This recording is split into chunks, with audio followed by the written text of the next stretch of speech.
टाळ्या वाजवायच्या. महाराज म्हणजे भगवंत गायी चारायला जातात, तिथं खेळ खेळतात. हा मामा उतू हुंबरी अबग दुबगती बग पोरा सत्वगुण रजगुण तमगुण पोरं लय येत बर बाबा. हा महाराज म्हणला पत्नीचा खेळ भगवंतानं म्हणला. केरून केरून पोरं दमले. पोरं म्हणले देवा आता खेळण्यात मजा नाही, खांदी भार पोटी भूक, काय खेळायचे सुख. भगवंत म्हणले भुगा लागल्या ना, अगोदर आपापल्या गायी वळून आणा. चला वळू गायी बैसू जेऊ एके ठाई, भाऊ गेली वनवन पायपिटी झाला शेण. ऐका लक्ष द्या माझ्याकडे. आता गोकुळ कोणतं, गायी कोणत्या, गोपाळ कोणते, कृष्ण कोणता, काला कोणता, एकच मिनटं लक्ष द्या. शरीर म्हणजेच गोकुळ, लक्षार्थ घ्या. शरीर म्हणजेच गोकुळ. 5 ज्ञानेंद्रिय 5 कर्मेंद्रिय ह्या झाल्या गायी. याचा रिमोट कंट्रोल आहे मनाच्या हातात. मन इंद्रियाचा राजा. तुका म्हणे तू राख मनेरी, देवा ही मनरूपी गाय तुम्ही ओळा, बाकीच्या गायी आम्ही ओळतो. ऐका बघा, ही मनरूपी गाय तुम्ही ओळा, बाकीच्या गायी आम्ही ओळतो. भगवंतानं काय केलं, आपली बासरी काढली आणि सुंदर बासरी वाजवायला सुरुवात केली. धीरे से बजाना बंसी बजाने वाले, जरा धीरे से बजाना बंसी बजाने वाले, बंसी बजाने वाले, मुरली सुनाने वाले, हो मुरली सुनाने वाले. हाथों में लकड़ी खांदी कमलिया, हाथों में लकड़ी खांदी कमलिया, हाथों में लकड़ी खांदी कमलिया, गौआ चराने वाले, मुरली सुनाने वाले.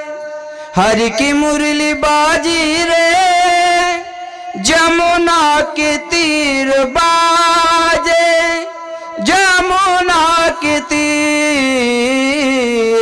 हर की मुरली बाजी रे, जमुना के तीर बाजे, जमुना के तीर. तुझ्या मुरलीचा ध्वनी अकल्पित पडला काणी, विभळ झाले अंतकरणी, मी घरधंदा विसरले,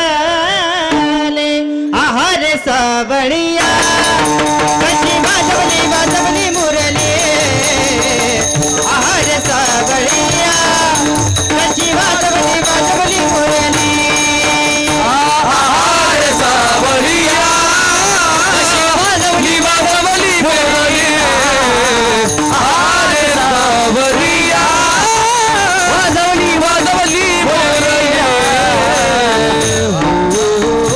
भगवंताने बासरी वाजवली, सर्वांच्या गायी एकत्र केल्या, सर्वांच्या शिदोऱ्या घेतल्या. माझी आई तैशी पाय नाही तरी घरा जाय चोरून या, माय नवनीत आणावे तुका म्हणे हरी माझे कोणी नाही घरी, नका करू दुरी मज पाय वेगळे. सर्वांच्या शिदोऱ्या घेतल्या. ऐका, खडकावर बसले.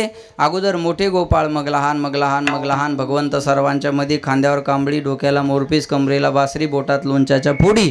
आणि भगवंताचं वर्णन शुकाचार्य एका श्लोकामध्ये करतात भागवतामध्ये.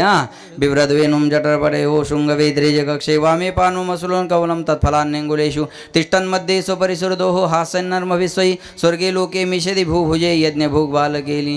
गोपाल कृष्ण भगवान की जय, गोपाल कृष्ण भगवान की जय, गोपाल कृष्ण भगवान की जय. सर्वांनी जय जयकार केला. आजी ओ साम्रावती काला पहावया येथे, काल्याचे आशे देव जळी झाले माशे, भगवंतानं काला मिळू दिला नाही. बसा खाली, तो काला तुम्हा आम्हाला मिळणार, हे आपलं परम भाग्य आहे. भाग्योदयीन बहुजन्म समर्जित. गडबड करू नका, बसा. भाग्योतेन बहुजन्म समर्जितेन सत्संगमंजलभते पुरुषो यदा वया ज्ञान हेतुकृतमोह मदांधकार नाशमिदाही तदोदयते विवेकः. अनंत जन्माच्या भाग्याचा उदय झाल्याच्या नंतर काल्याचा प्रसाद मिळत असतो, तो आपलं परम भाग्य आहे. काला देवाने केला, भक्तासोबत केला आणि एकदाच केला, पुन्हा करता आला नाही. देव असून परत काला करता आला नाही महाराजा, तो कालाच आपल्याला मिळतो, हे आपलं परम भाग्य आहे. बोलण्यासारखं भरपूर आहे. 10-15 मिनटं माझ्या हातात राहिली. 12 वाजता सुरुवात झाली, 2ला थांबावं असं मला माहिती आहे, पण जाता जाता एकच सांगणार आहे. आपला हा सुरू असणारा भव्य दिव्य स्वरूपाचा भगवान ऐश्वर्य संपन्न संत भगवान बाबांच्या पुण्यतिथीच्या मूर्ती प्राण प्रतिष्ठापनेच्या आणि कलशारोहणाच्या निमित्तानं असा त्रिवेणी संगम, कथा त्रिवेणी संगम, प्राणप्रतिष्ठा, कलशारोहण आणि बाबांची पुण्यतिथी, असा त्रिवेणी संगम, या संगमावरचा हा सुरू असणारा अखंड हरिनाम सप्ताह. आज बाबांच्या पुण्यतिथीचा दिवस आहे. पुण्यतिथी कशाला म्हणतात? त्यांच्या जाण्यानं ती तिथी पुनीत झालेली असते, त्याला म्हणतात पुण्यतिथी. लक्ष देऊन ऐका, त्यांच्या जाण्यानं ती तिथी पुनीत झालेली असते, त्याला पुण्यतिथी म्हणतात. भगवान बाबांचा जन्म घाट सावरगाव या ठिकाणी झाला. आणि एक भाग्य सांगेन मी तुम्हाला, 50वं वर्ष पुण्यतिथीचं जेव्हा बाबांचं होतं 7 वर्षापूर्वी, तेव्हा सावरगावला 7 दिवस भागवत कथा करण्याचं सौभाग्य परमपूजा आदरणीय न्यायाचार्य शास्त्रीजींनी माझ्या पदरात दिलं होतं बरं का. म्हणून बाबांच्या गावामध्ये 7 दिवस मी भागवत कथा केली. आणि म्हणून मला तिथलं सगळ्या गोष्टीचं ज्ञान माहिती आहे भरपूर. मी त्या गावामध्ये 7 दिवस वास्तव्य केलं. आणि या सावरगावी बाबांचा जन्म झाला. लहानपणीच बाबांना परमार्थाची आवड होती. आई कौतिका तुबाजी पाटील यांच्या पोटी भगवान बाबांचा अवतार झाला. कौतिका आई तुबाजी पाटील भावार्थ रामायणाची कथा ऐकायचे आणि ते रामायण ऐकून हनुमंताचं चरित्र ऐकलं.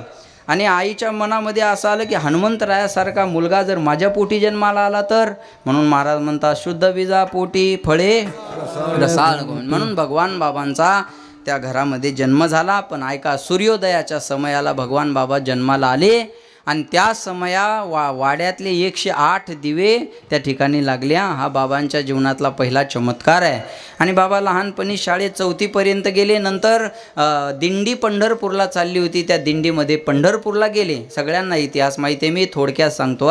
आणि पंढरपूरला गेले, माळ घालून घरी आले. मग घरात नाही गेले, मंदिरात थांबले. आणि मंदिरात थांबल्यानंतर घरच्यांनी विचारलं, भगवान बाबाचं पहिलं नाव आबा होतं. आबा कुठं आहे, आबा कुठं आहे? म्हणे आबा पंढरपूरला वारीला गेला. जीवनात 2 गोष्टी केल्या पाहिजे, वाचावी ज्ञानेश्वरी आणि डोळा पाहावी पंढरी.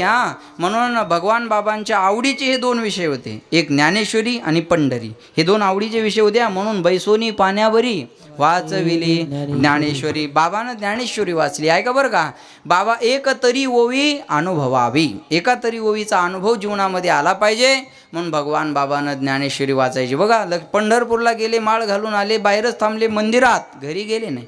घरचे म्हणले आबा घरी का येत नाही? म्हणले सर्व माळकरी झाल्याशिवाय मी घरी येणार नाही. पहिली आठ होती भगवान बाबाची, लोकांनी माळकरी व्हावं.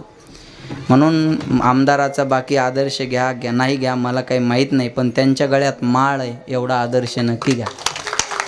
एवढा आदर्श घेतला पाहिजे महाराजा. पवित्र तुळशीची माळ गळ्यामध्ये आहे, हा आदर्श फार चांगला आहे. लक्षात ठेवा.